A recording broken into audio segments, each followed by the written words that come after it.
Welcome back to another edition of Spies and Spymaster Happy Hour, brought to you by the International Spy Museum. My name is Hannah Saloyo. I am the Adult Education Experience Developer of the International Spy Museum, and today we are centered around the Sisterhood of Spies, which means I get to hang out with some of my favorite ladies tonight. This is actually quite exciting for us. So later in the program, it's going to be Amanda Olkey, she is the Director of Adult Education, and Shauna Oltmans, who is the Exhibitions and Programs Manager. And the three of us work together on all of these programs, but this is the first time we've got to present together, which is really exciting for us. And then later in the program, we have Lena Sisco there. Hi, Lena. And she's going to join us after the presentation so we can pick her brain. She is featured in our exhibit, Sisterhood of Spies, in the museum. And actually, you're featured in a couple places in the museum, which is quite exciting.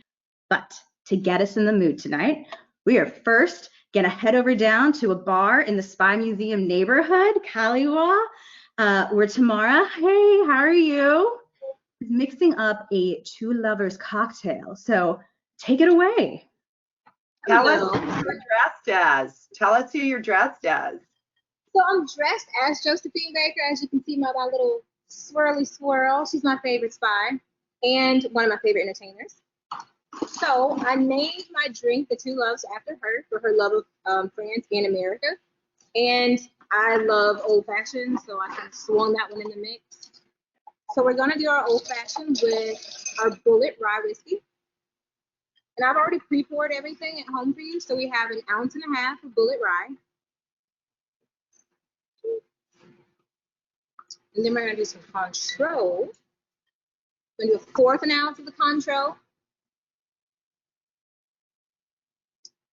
1/2 ounce of simple syrup. If you can't make simple syrup or you don't want to, the Stirrings brand is super easy and it lasts in your refrigerator for like a year. Oh. Then we're going to do 2 strong dashes of simple. Very careful. And I like my bitters too. I like my bitters. I'm going to put more bitters though. So chocolate bitters by Woodford Reserve. Going to add our sweetness. And it says 3 dashes, but since this is a dropper, you want to take about 1/2 a dropper, but this was a good one. So 1 full drop, 2, 3. And then don't rush the stirring. I just want to be there and have this drink. Well, it smells like Tootsie Rolls. So if you like Tootsie Roll pops, or at least the smell of them, then it's pretty refreshing. That's some expert stirring. Mm-hmm. It's all about the wrist. Ooh, I like it. And just so you know, everyone loves your Josephine look tonight. Everyone thinks you look stunning. And I think you put Kaliwa's link up in the chat, didn't you? I'm going to, and it'll be in everyone's thank you email tonight too. So what you want to do is make sure your ice is almost like halfway dissolved, because you want to get the right amount of water in your drink so it's not too syrupy. And then we're going to switch over to our nice adult size ice cubes. Ooh. Ooh. I like to call them fancy cubes. They are. They are. Now I'm going to strain this deliciousness right on in there.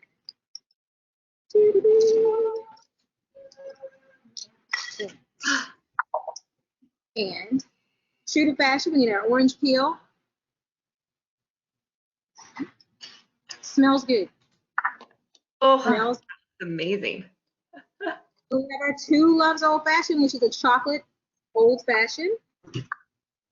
And if you'd like to come on down to Hollywood when we open back up, I will be here to make them for you. Oh, we'll be there. We can't wait. Well, cheers to everyone. cheers. Thank you. Thank you, Tamara. Thank you, Kaliwa. So thank you. And Lena, we're going to come back to you in a little bit. So I'm going to send you off in the virtual abyss for a minute, and we'll come back to you in like 20 minutes. So tonight is our Sisterhood of Spies special. For us, what that meant is each one of us is going to talk very briefly about 2 female spies that we find, I guess, intriguing, interesting. So we might leave out your favorite female spies, because some of these are the women you don't typically hear about. So we aren't going to talk about, let's say, Virginia Hall tonight, because face it, she's a whole program on her own.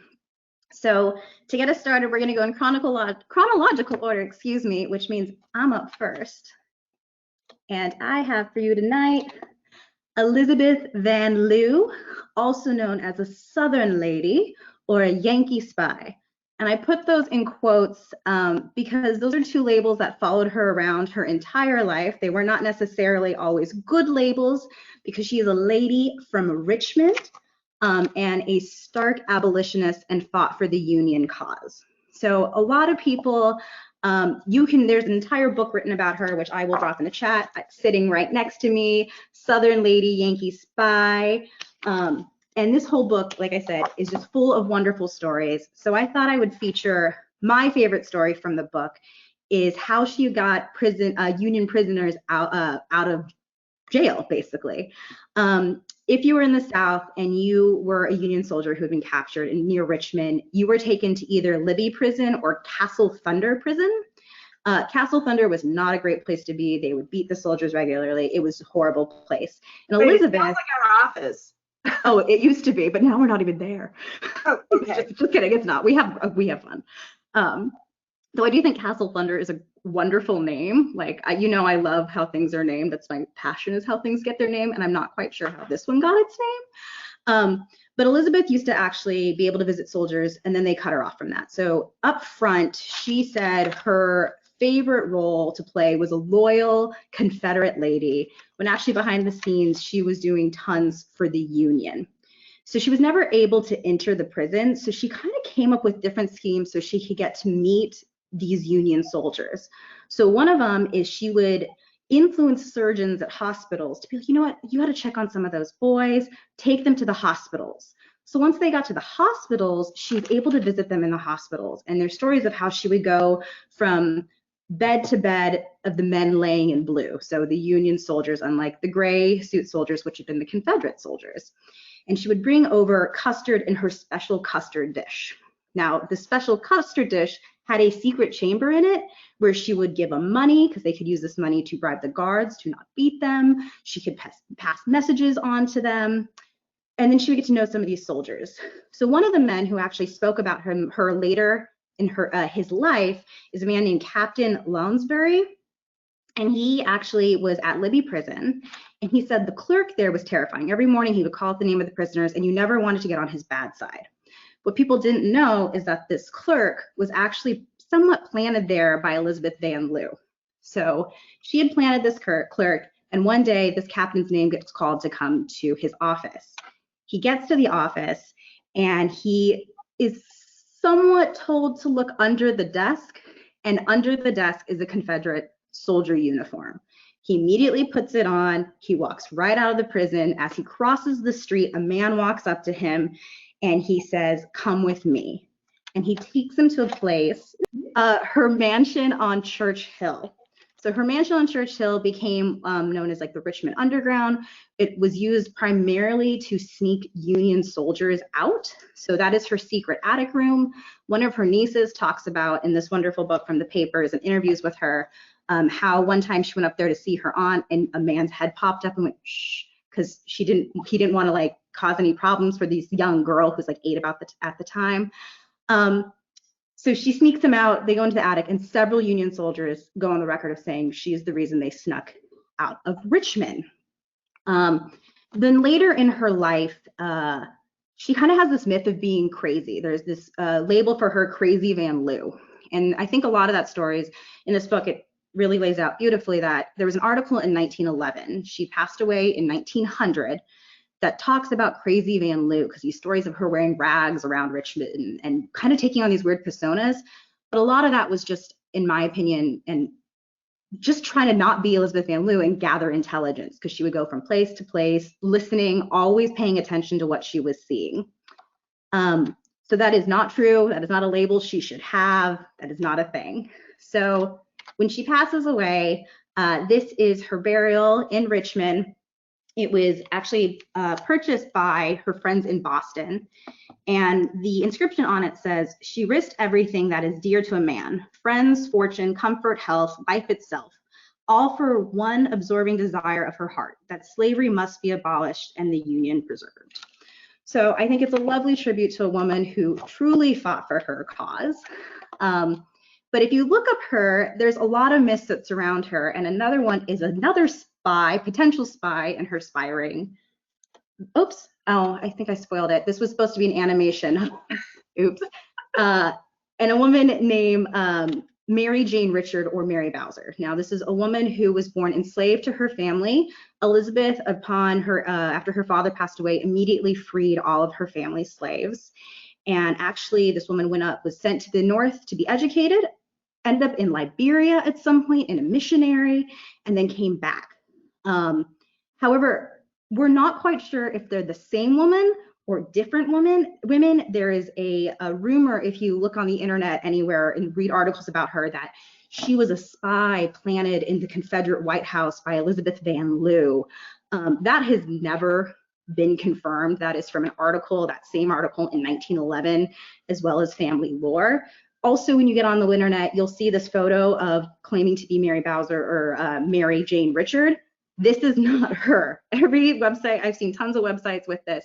This is not a photo of her. This is a photo of a woman from 1900, and she would have been a lot older if it was the woman in this photo. So that is not true. So moving on, Amanda, I think you're next. Am I next? All right. Oh my goodness. Kawashima Yoshiko.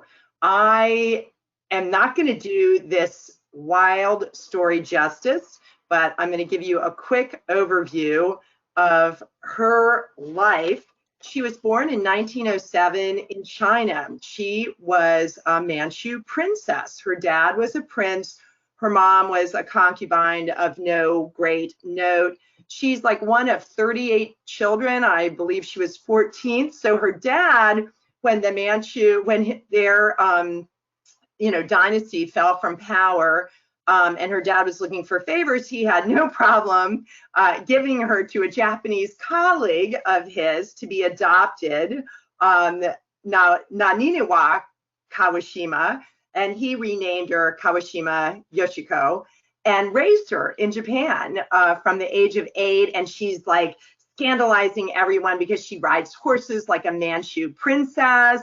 And people are like, oh my God, a young lady shouldn't do that. And then she cuts her hair very short. And there are all these rumors about why that happened. It might have been a terrible sexual encounter. But no matter what, at 20, she is married to a Mongolian general's son. That's the marriage image there. They are only married about 2 years, and he fades from view. She's divorced at 22, and she moves to Shanghai, where she is just living quite a life. Let's see the next set of images, please, Miss Hannah. So she's like this wild bohemian, she dresses in men's attire.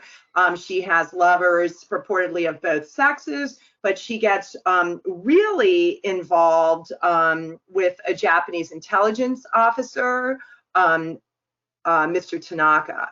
So now in the next image, you'll see one of the things that makes her important as a spy is that she's so torn. So we got born in China, raised in Japan, married at one point to a Mongolian general. So she's got connections everywhere, and she's considered very, very beautiful, very exotic. She's, sleeps with people. There are all these tales. We'll never really know exactly what all she did, gathering information.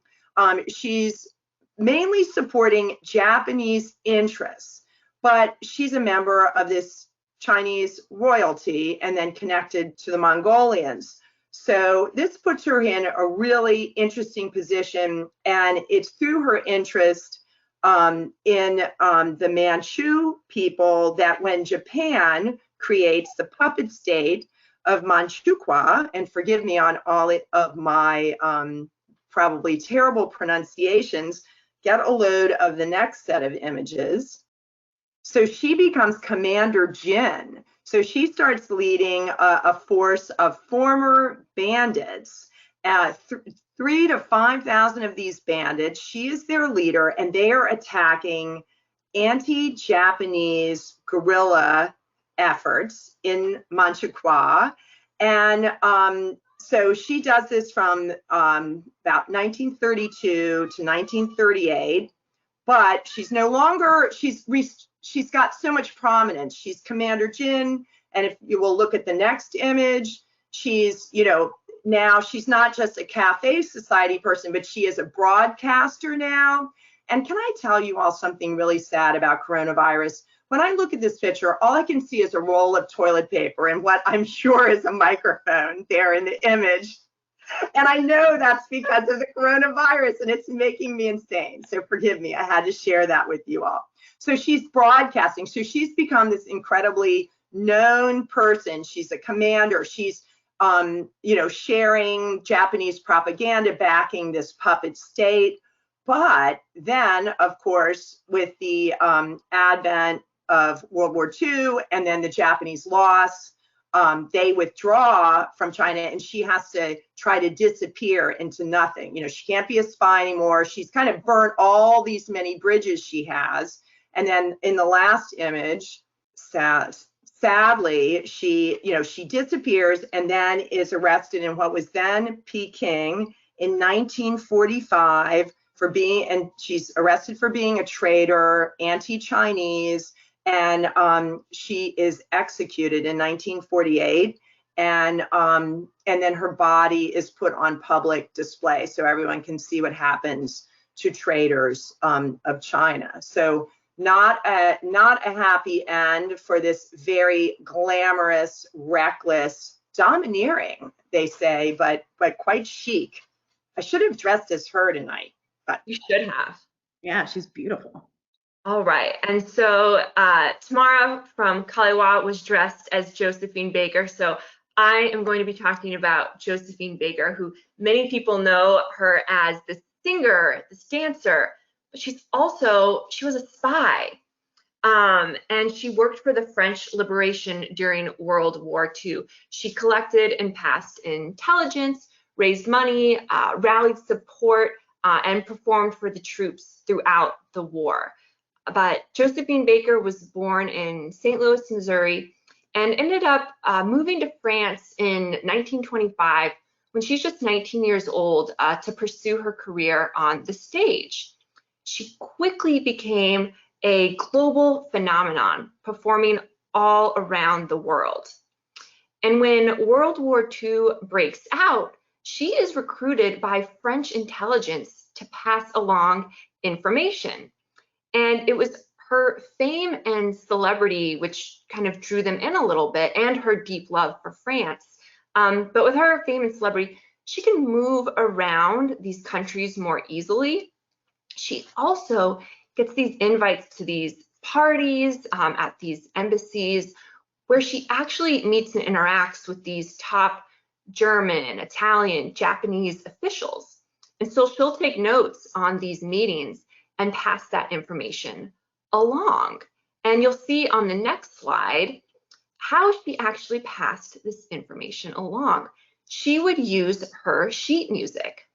So within those musical notes are hidden some additional secret notes in invisible ink. And so that's how she would pass that information. There's a story of at one point she even hid messages in her underwear when she was working for the French resistance. Because again, she's Josephine Baker. She's not getting strip searched as she's, passing through these countries. And the information she passed along was actually quite useful. She passed information about German troop movements and military strategies. So she was really doing really valuable and important work. And she ended up being recognized for this in 1946 when she received the French Medal of the Resistance. And then after the war, she continued performing. She was still very successful, but she had also now turned her attention to the civil rights movement in the United States. Now, while she's living in France, she still feels this connection to the country of her birth. So she actually ends up going to the March on Washington in 1963, which you see is this photo right here. And she is one of the people who gives a speech at that event. And she continues to be an outspoken advocate for racial equality throughout her life, all the way up until her death in 1975. So her story is incredible. As you can tell, it's a short glimpse, but her entire life is something that's many movies have been made of, and it warrants that. So who is our next spy, Hannah? Our next story actually starts with this letter. So in 1942, the FBI received a letter from a woman in Portland, and it was strange because it was signed by her. It had her address as the return label, but she never sent it. There were some personal details in the letter, and it was being sent to an address in Argentina, and she doesn't know anyone in Argentina, and it came back returned to sender. So she reported this to the FBI, as well as there were weird phrases in the letter. So things like German bisque doll dressed in a hula grass. So the FBI starts looking into this, and actually 4 more letters come forward from various women all over the country. They're in Ohio, they're in Portland, I think there was 1 or 2 in New York. And all these women had a few things in common. One, they were doll collectors. So they loved collecting those like kind of creepy dolls. Amanda, I know you're a huge fan of some of these dolls. But same thing for all of these women. They had their address as the return address. You were mine when I was little. Fair point. I had a collection too, so I can't like throw stones. They had weird language in them. They had the women's signatures, but a little bit off. So the FBI looks into this, and all the women come forward and they say, well, I have recently bought dolls from this doll shop in New York City. So this doll shop in New York City is owned by a woman named Velvalee Dickinson. And Velvalee Dickinson, originally she is in the San Francisco area. She's married. She runs this doll shop. But then the FBI gets their code breakers into her letters, and they realize that all these weird phrases actually mean different warships in the San Francisco area or in the ocean. So for example, Old English doll or something like German bisque doll with a hula skirt referred to a warship that was injured, that's not the correct word, damaged in Pearl Harbor and was being repaired. So Velvalee had all these contacts up and down the coast because she's originally from San Francisco. And part of those contacts were Japanese military officials and leadership. So she was passing information to Buenos Aires about different repairs of ships through the front of her doll business using these women's addresses. So when she is arrested, they spend about 6 months surveilling her, figure out that a lot of the money was traced back to Japanese sources. They arrest her in 1944 in her bank while going through her safety deposit box. And in the safety deposit box, they find $13,000, all traceable to Japanese sources. At first, she's like, no, it's insurance money, and no, it's from my doll business. But then when she's being interviewed, she's like, no, actually, this was my husband. I had nothing to do with it. Her husband had passed away about a year before. So she completely threw her husband under the bus. She is tried. Her trial is covered in all this media. The headline in New York Times is "Doll Woman Sentenced to Prison for 10 Years and Fined $10,000." She was 50 years old at the time. She tells the court that her dead husband, not she, was the agent of the Japanese. She is in prison until 1951 when she is released, and we know that she passed away, we think, sometime in the 1960s, likely 1961. There is one record. But she just kind of went into abyss, and she used this doll front. And if it wasn't for those return to sender letters, no one ever would have known. Hey, Hannah. Yeah. Was that fine in dollars? Oh. Da-da-da. That was good. Sean, I think you're up. I am. Excellent. So Barbara Lowers, she created incredibly effective propaganda material for the United States during World War II. She had immigrated to the US from Czechoslovakia in 1943, and shortly after she arrived in the US, she joined the US Army, and they soon assigned her to the OSS, which is the Office of Strategic Services, which is the precursor to the CIA. One of the reasons she was assigned to that is she was fluent in 5 languages, so that could be very helpful. And she ended up being stationed in Italy, where she then worked within the Morale Operations Branch, which this branch was tasked with attacking the enemy psychologically. So this would be sowing dissent, trying to ruin their morale, and they used a lot of propaganda techniques for that. She was the only woman who was part of this operation called Operation Sauerkraut, which was an initiative to demoralize the German army by circulating rumors, fake orders, leaflets about unrest among German military leaders. And so all of this was meant to really, just damage the psyche of German soldiers. So on the next slide, you will see one of these pieces of propaganda that Lauwers actually created. And she devised this League of Lonely War Women, which was meant to really crush the morale of German soldiers by suggesting to them that their wives, their girlfriends were cheating on them. And you'll see on the left, that is the original version, so it's in German, because the idea is that this is a letter coming from this group of German women. On the right, you'll see the English reproduction we've recreated so that you can maybe read the translation of what this letter says.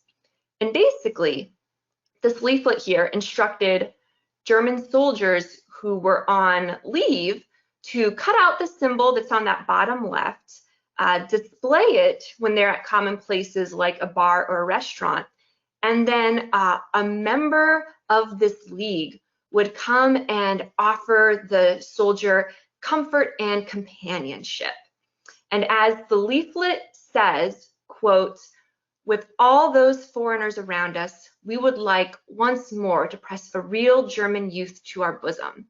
No inhibitions now. Your wife, sister, or beloved is one of us as well," end quote. So basically, don't worry about sleeping with this random woman, because your wives and girlfriends are doing the same thing and are offering comfort to these other German soldiers. Hannah, if you'll go to the next slide. So this was incredibly persuasive and authentic, so much so that the Washington Post reported on it, thinking that this was an actual initiative that the Germans had started, and that these German women really were offering, as the Washington Post calls it, free love to any Nazis who were on furlough. Of course, this is all a ruse created by the Allies, specifically Barbara Lauwers, who came up with this idea. Hannah, if you'll go to the next slide, please. And one of her most successful campaigns was when she created leaflets that were targeting Czech and Slovak fighters, soldiers who were fighting for the Germans. And these leaflets were created to look like they were Czech and Slovak of origin. And they basically encouraged these soldiers to change sides because they were being used by the Germans to, quote, "shed this German yoke of shame," end quote. And so these leaflets resulted in over 600 of these soldiers defecting to the Allies. And they knew it was because of these leaflets because they all showed up carrying them. So this is one of those examples where you can see a propaganda or kind of information type of operation really work. You could see the evidence because they're carrying this piece of why they are coming to the Allies. And in this photo here, you can see Lauwers is receiving the Bronze Star for this work. And she ended up living a long life. She passed away in 2009 at the age of 95. So she's quite incredible. So who is, I believe, our last spy, Hannah? This is Ana Montes, the Queen of Cuba. Anna was an American kid. Her parents were of Spanish background. Her grandparents were Puerto Rican, but her dad was a U.S. Army doctor. She was born in Germany because he was in the U.S. military. This is an old photo of her with her siblings and a former sister-in-law. The siblings both worked for the FBI.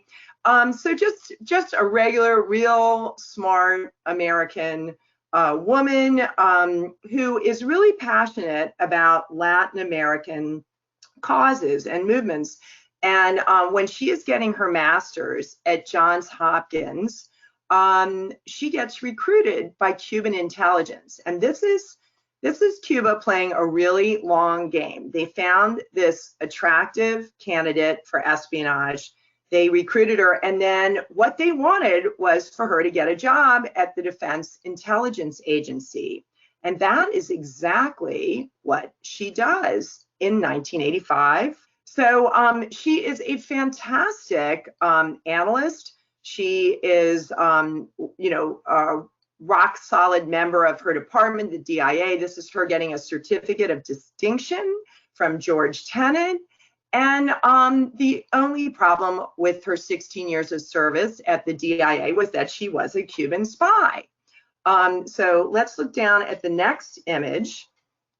She is communicating with Cuba all along, and I'll tell you why I'm so fascinated by this story, because it ends in my neighborhood. So she is living in the Cleveland Park area. She's using like the payphone at the National Zoo to call in encrypted messages. She's using a shortwave radio in her apartment on Macomb Street. And this is some of the evidence from the FBI of one of the ciphers that they used. And so it's believed, she shared all sorts of, America's plans. She revealed who were spies, American spies in Cuba, America's plans in other countries, especially in Latin America. She may have been responsible for some deaths by outing certain people. And she also shaped, because of this position she had as the top analyst for Cuba, that's why, and they called her the Queen of Cuba. She was able to shape decisions that the government might have made about how to approach Cuba, or what is our next step. So Cuba was always one step ahead of us. And so let's see the next photograph. So she is, after a long search by a really great guy named Scott Carmichael, who has a book about this project, they are finally arrest her about 24 hours before the U.S. plan to invade Afghanistan after 9/11 is going to be revealed. And so she is, caught up then. They've got plenty of evidence. They have enough to seek the death sentence, but she was able to plea bargain her way down to 25 years. So she is actually due out in a few years. I saw this, I was looking for a current photograph of her and found this one from El Nuevo Dia, and this quote that she had withdrawn her request for an early release because Trump was president. And there was no more to that article. I thought that was really rather intriguing. But I wanted to tell you why I'm so interested in this. One of my friends lived in the same building as Ana Montes and didn't know what was unfolding around her, but this is back when we were young ladies, and she would come home from dates sometimes, and there'd be a car parked. They wouldn't think there was any parking by her apartment, and suddenly a darkened car would just back up slowly and allow them to park. And later they realized these were very kindly people on stakeout. Everyone in the apartment building became in on this investigation because they had to be like, can we listen from below? Because they were trying to pick up her transmitting on the shortwave radio from the apartment. So it just was so fascinating to me. This little tiny apartment building was the scene of this incredible espionage effort by this woman who will be out in just a couple of years. So these have been some interesting spies, and we're really entranced by all of them. Some of them we like, some of them we don't. The next person we really like a lot.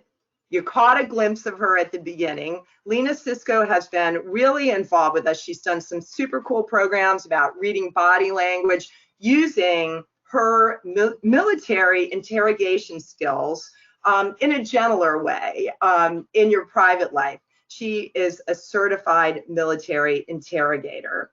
And so we've called upon her to do live programs. And then, as was mentioned earlier, she's featured a couple places in the museum in our Sisterhood of Spies video. And then also we have a pop culture gallery where we ask intelligence officers to comment on films. And this is Lena on interrogation in GoldenEye, a James Bond film.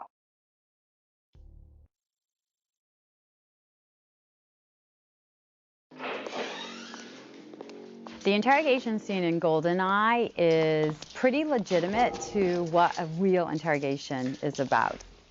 In the beginning, James Bond immediately has that calm, confident demeanor.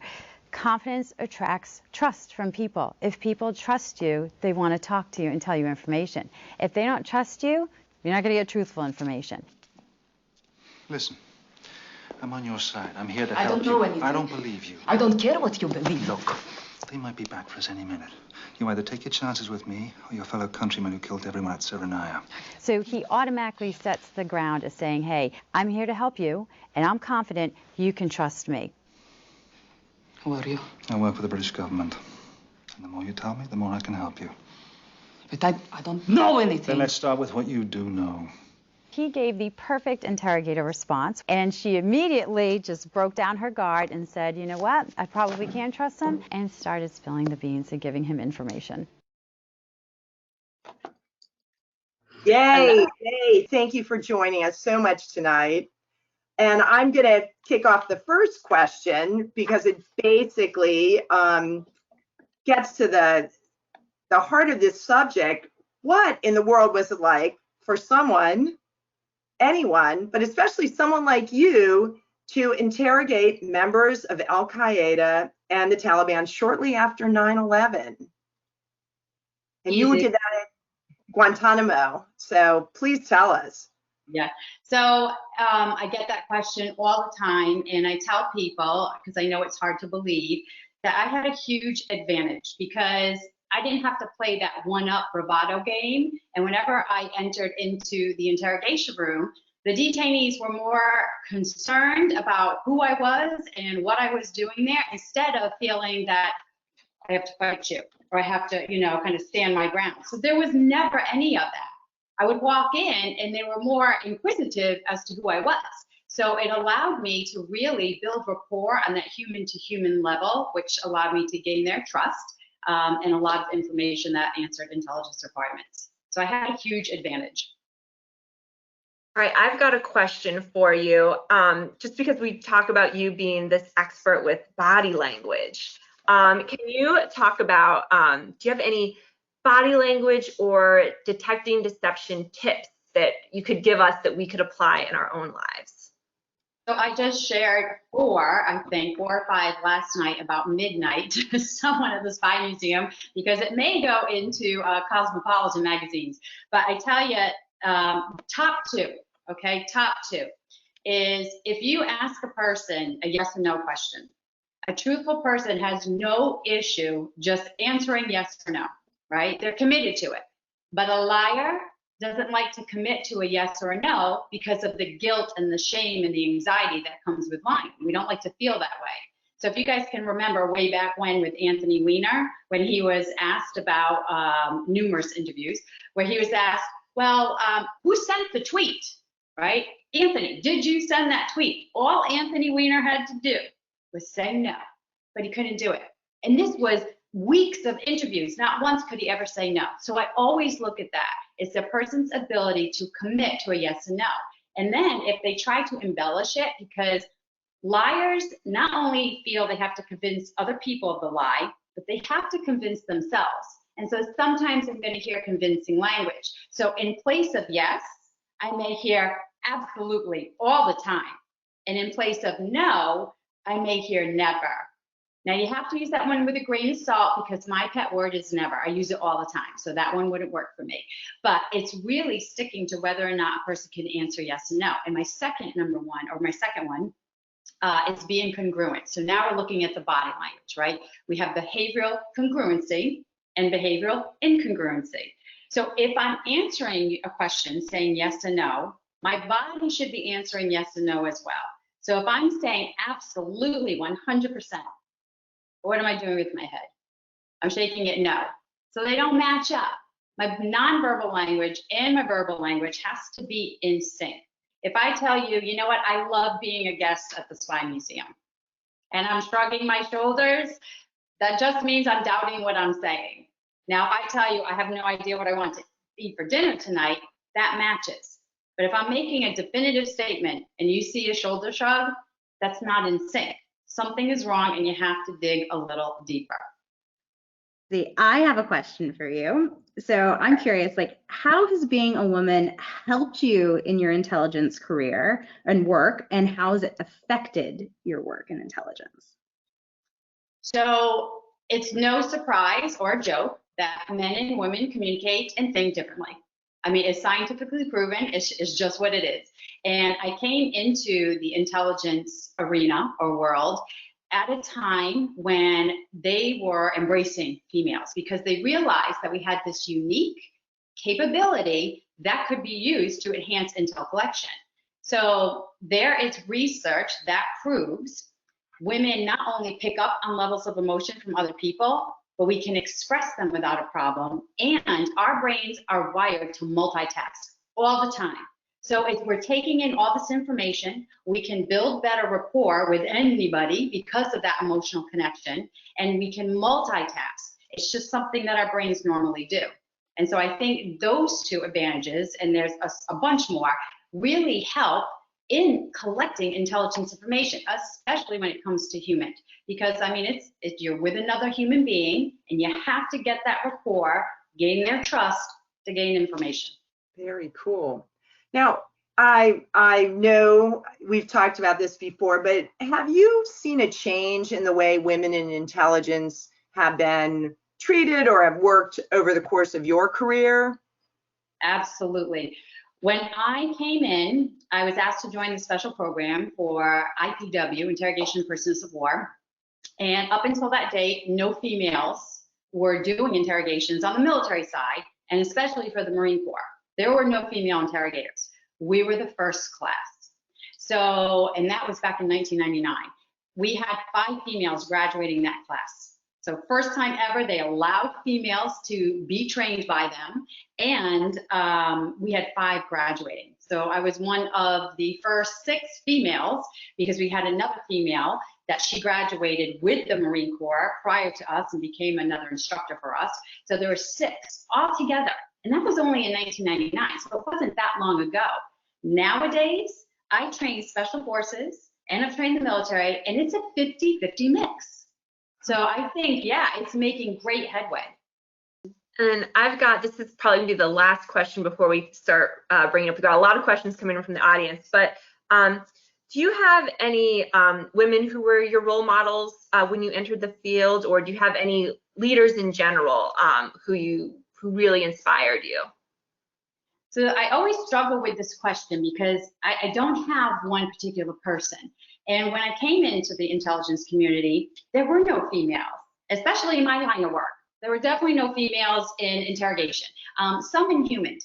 But I think who I looked to were those leaders who were embracing females and allowing them to work side by side, men in a men's world.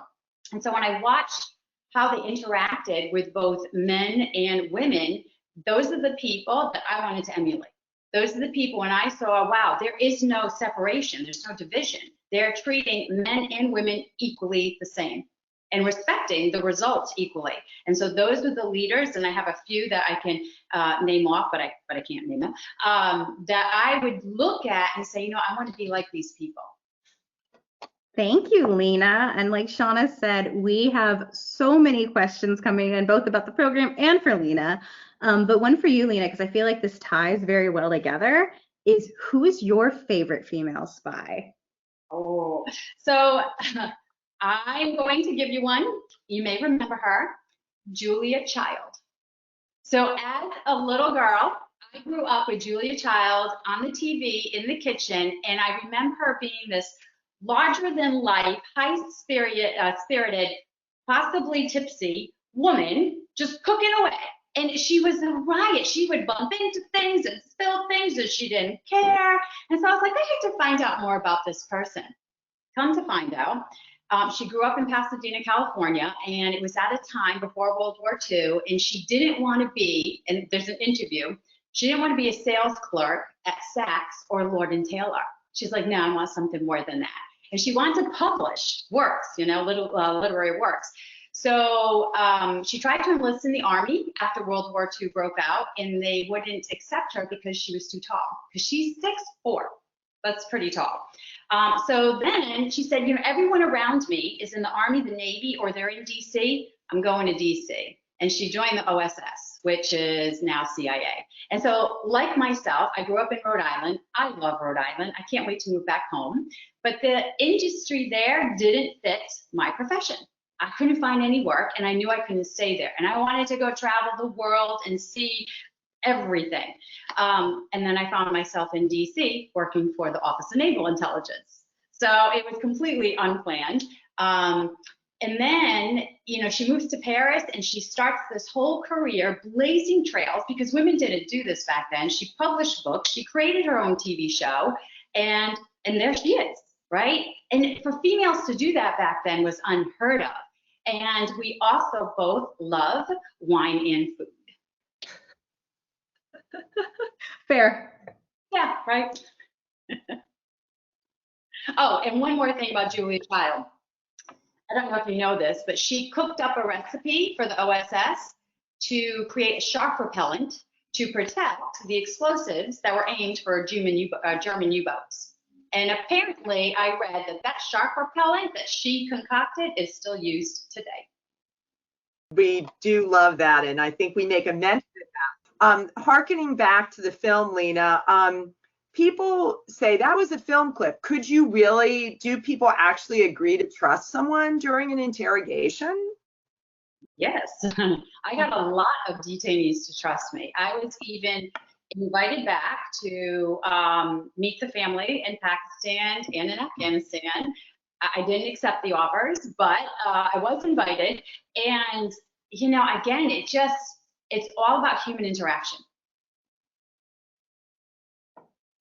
And I've got this kind of an interesting question here. So would someone who is trained in detecting deception be able to give out false signals to an interrogator?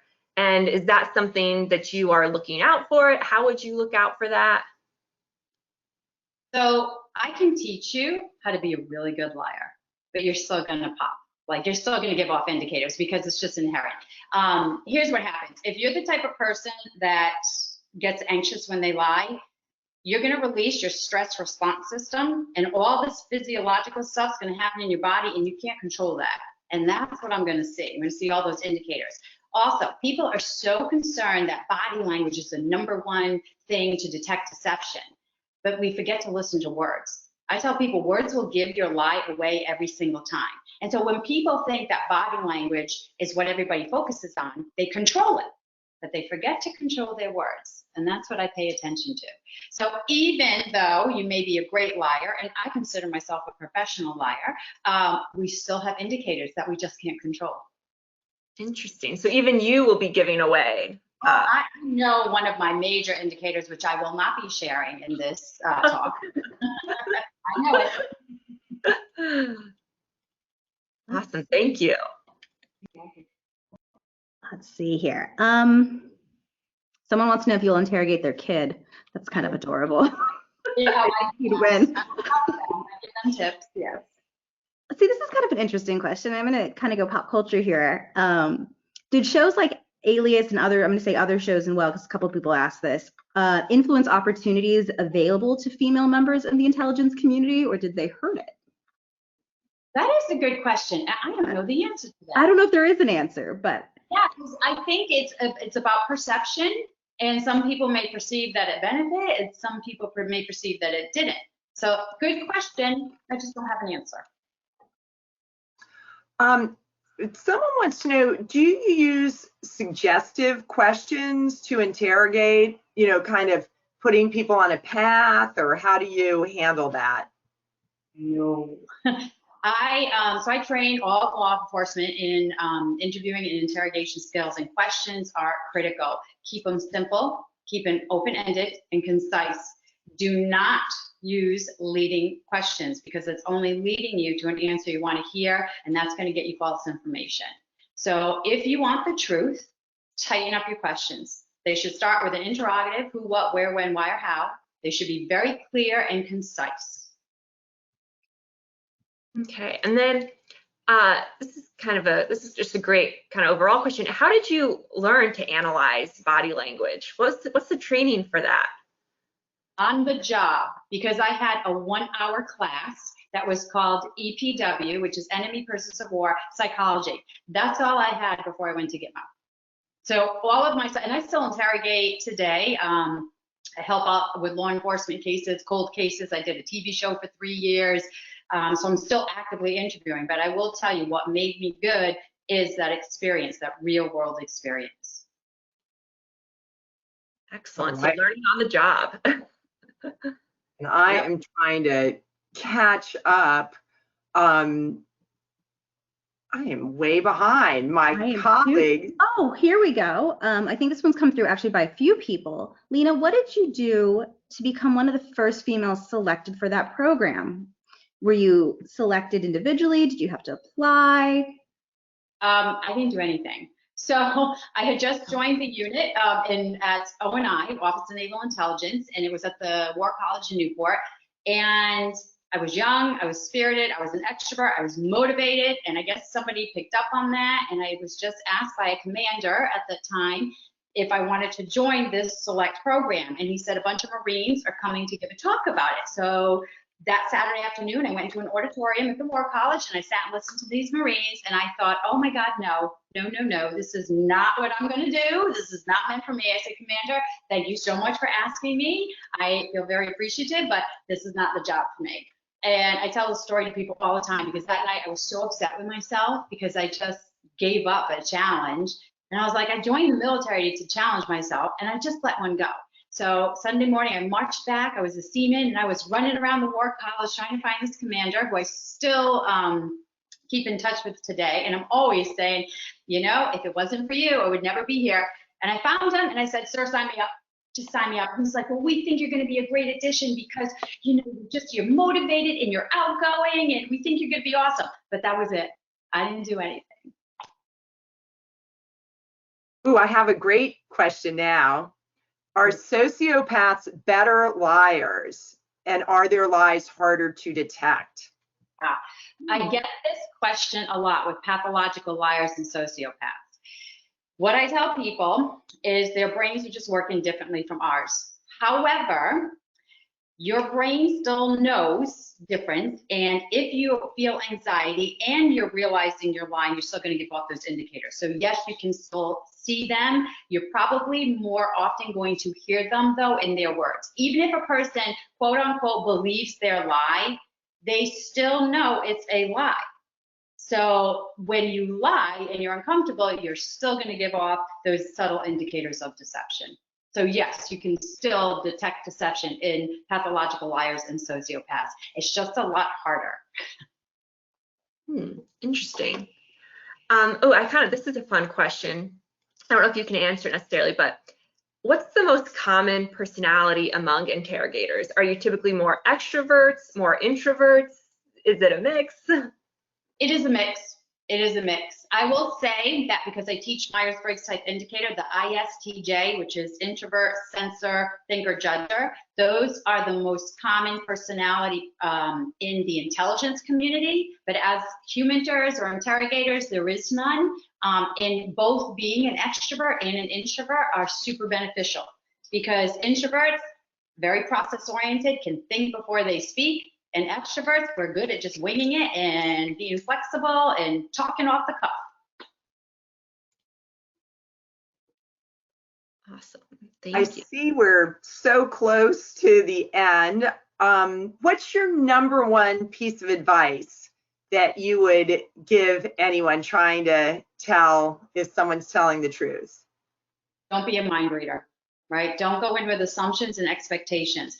Go with your gut feeling, because what you're doing is you're picking up on those nonverbal indicators, and do your homework. Start reading more about indicators of deception and body language and statement analysis. But don't make sure you're not a mind reader and automatically say, I know they're lying, right? So check yourself. All right. And I have one more that I think we're going to have to make the last one, and it just came in, and I think it's a great question. Lena, if you could interrogate anyone from history, who would it be? Oh my gosh. That's a tough one, I know, but it's fun. Yeah, I would love to sit across the table from Adolf Hitler. Ooh. You are like the only person who wants to sit across the table from Adolf Hitler. What would you ask him? Yeah. Oh my gosh. I just want. There would be a whole nother spy chat on that one, but I would love to interrogate him. Do that. I would tune in for that program. Oh yeah. And with that, everyone, unfortunately, we have to wrap up Spy Chat. We had tons of questions come in, all really good questions. But I want to first say thank you to Lena for agreeing to do this, even though, you know, it's not virtual. I wish we could be in person, hopefully soon. But I want to also thank Kaliwa and Tamara, who looked beautiful tonight as Josephine Baker and making a delicious cocktail. Like I said, we are going to put the information in the thank you email everyone gets. So if you're in the DC area, please feel free to, they're doing pickup and carry out. And you could even get yourself one of those True Lover drinks to go, I've heard. So I want one. And I do want to tell the people who are asking about an Anna Montes book that Scott Carmichael's Queen of Cuba, he investigated her. So it is very, very cool. And before you go, so we have a lot of amazing programming coming up in the next week. As you know, we've been pumping out programs left and right. So next Thursday's happy hour is going to be Balloon Spies. That is going to be hosted by both Shauna and myself for one very specific reason. We are going to bring in Albuquerque, New Mexico, the home of the Hot Air Balloon Fiesta, because we're both from there. And we have a bar from back home who we partner with on it. So we're going to go coast to coast on that one, which is exciting. We have Jim Green, the chief scientist from NASA and an expert on a Civil War aerial balloonist. So it's going to be great. And our historian, Vince. And then also next week at noon on Thursday, we have Spy Writer Roundup. It's going to feature Jonna Mendez, Tracy Walder, and Joe Weisenberg. So that should be a fun noon program if you're around. But with that, cheers, everyone. Thank you to everyone who registered and joined us tonight. I saw a lot of people out there. Thanks again, Lena. everybody, well.